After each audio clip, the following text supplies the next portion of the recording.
Now, the trouble is that the regional finance structure, architecture within Asia has no solution. And the good news is that the debate is beginning. The bad news is that we have no institutional infrastructure to have this debate properly. Where is the Asian BIS? Where is the Asian Monetary Fund?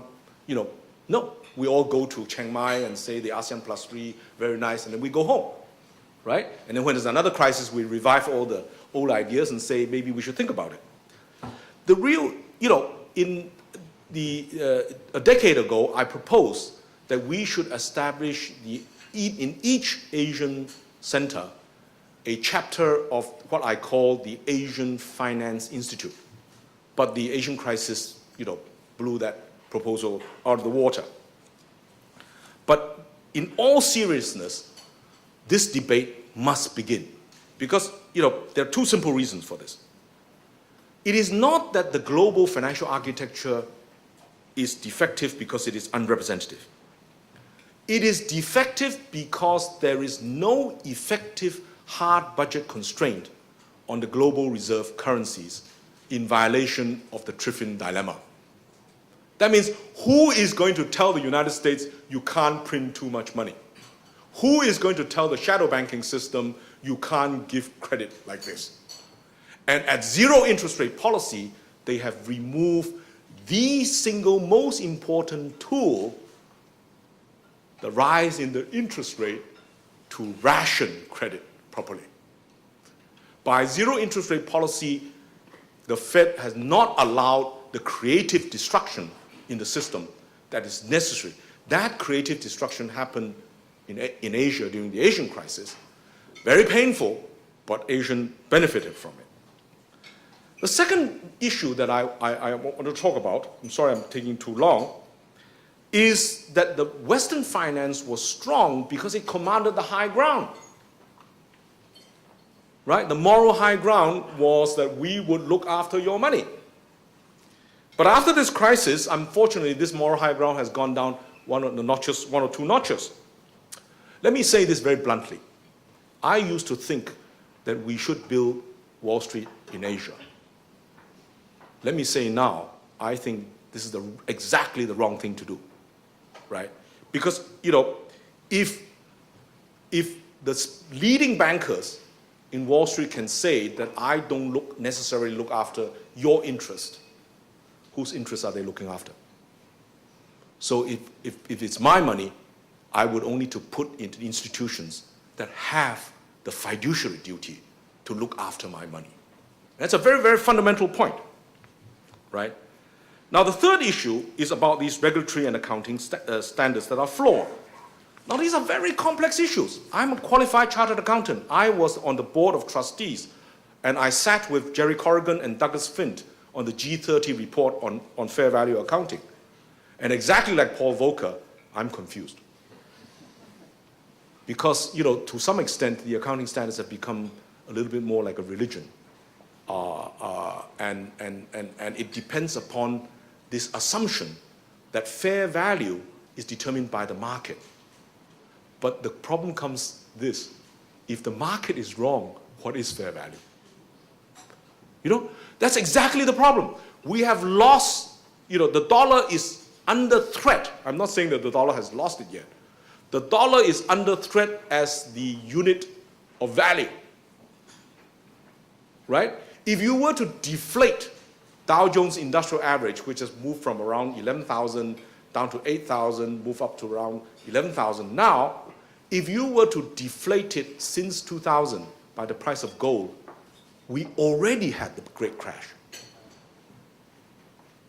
Those people holding the Dow Jones Industrial Index is now 80% worse off if they had sold everything in 2000 and just bought gold. So, our problem is that we don't have proper rules. We're using global rules. And this comes back to a problem that I suddenly thought about. I suddenly realized Asia has always been a price taker. Asia has always been a rule taker, not a rule maker. But if Asia is going to be equals in the world, then you have to shape how that rule is formed. And if you're going to shape that rule, you better have the think tanks and the expertise to be able to debate this as equals. Because at the present moment, I was in that category, and I don't think it has changed very much. All of us in emerging Asia are very busy people. We are busy with the next files. We get an email from G8 saying that please come to Basel to attend in something. I get the file, I get somebody to draft, what is the points to say. I read it on the plane, I get to Basel, the next morning I'm totally jet lagged, I make my comments, I fly home, and they say, do you agree with everything we said? Because we've just given you 400 pages of very complex rules to adopt. Yes, I don't have any objection. And that's how it gets passed. Now that's not the right way to deal with this, right? We need the research institutes in Asia studying all of this, saying this is the right, this is wrong, why this is right, why this is wrong, and these feed back into the debate within Asia so that Asia can take its stance and say, sorry, we think this is right, we think this needs to be amended. This is not in our interest. So, to a large extent, a strong global network, needs very strong and resilient domestic networks. And we need to do this much more. And this research work is exactly what the Singapore Management University and all these research institutes in Asia should be doing now as a matter of urgency. Asia spends a lot of money on hardware, but not enough on software. And until we spend enough on software and get our thinking and our values right, the Asian model cannot compete with the Wall Street model. Surprise, the rules will not get changed against their interests. What is the Asian solution to this? I thought about it, and I realized, very simple. Asia banking system is basically state-owned or state-guided. So we don't have this problem. Finance cannot be larger than the state. Now, this has it solves the power problem. It doesn't solve the innovation problem. And that's the heart of the problem, right? You won't, when the state owns and controls the industry, it won't allow finance to be larger and more powerful than the state. But by having state control, your innovation is limited because everybody is very obedient and obeying the rules and become very, very risk adverse. So, in fact, let me just show you what the opportunity is. This crisis has shown that there's recycling, huge recycling to be done in the global finance. And who are the basic surplus guys? Asia. But who is doing that recycling? Definitely not Asian banks. Because we are not ready to do this. Even though we may have the balance sheet power to do this, we can't do it. Because we don't have the skills. We don't have the network. We don't have the understanding of markets and all these sort of areas. So it's an opportunity that's unfortunate. Now, of course our banks, our commercial banks are very traditional, are risk adverse, and rightly so. And we cannot expect our commercial banks to become investment bankers overnight. Now, Bank of Japan Deputy Governor, Nishimura, put this very, very well. And I think he illustrates exactly the problem. We cannot put carnivorous lions in the same cage as herbivorous commercial bankers. Okay? But the trouble is that if we don't train our own carnivorous lions, how are we going to compete against the carnivorous lions from Wall Street? Fact of life, right? Now, so therefore, if we are not careful, are Asian herbivorous elephants the next victims for the global carnivorous lions? This is a Darwinian question for which we don't have an answer. But we have to face up to this, right? So the real issue within Asia today is what model are we going to adopt? Okay? Is it one in which the market absorbs the risks, which is what Wall Street proposed, or is it where the state absorbs the risk, which is what's happening within Asia, and ultimately what's happening in the West? It's the same issue, right? So, the real problem now is the finance model is that profits are privatized and losses are socialized. That's the heart of the issue that we now face. And that is the dilemma, that we are faced with, because once the West has adopted zero interest rate policy, we cannot use interest rate as the tool to regulate the supply and demand for real funds. And so we're operating in a very distorted environment without the traditional tools that we're used to. And it ends up, that's why a lot of the credit are administrative controls, are quantitative controls. And it depends very much upon how astute, how good your regulators, your central banks, and your policymakers are in mimicking the market, because the market is not a guide in this, right? And that's, a serious dilemma of financial sector reforms, because we don't have good guide, in this. Now, the last item that I want to talk about is the institutionalization of Asian regulatory regional cooperation. It's not easy, but we need to talk to each other.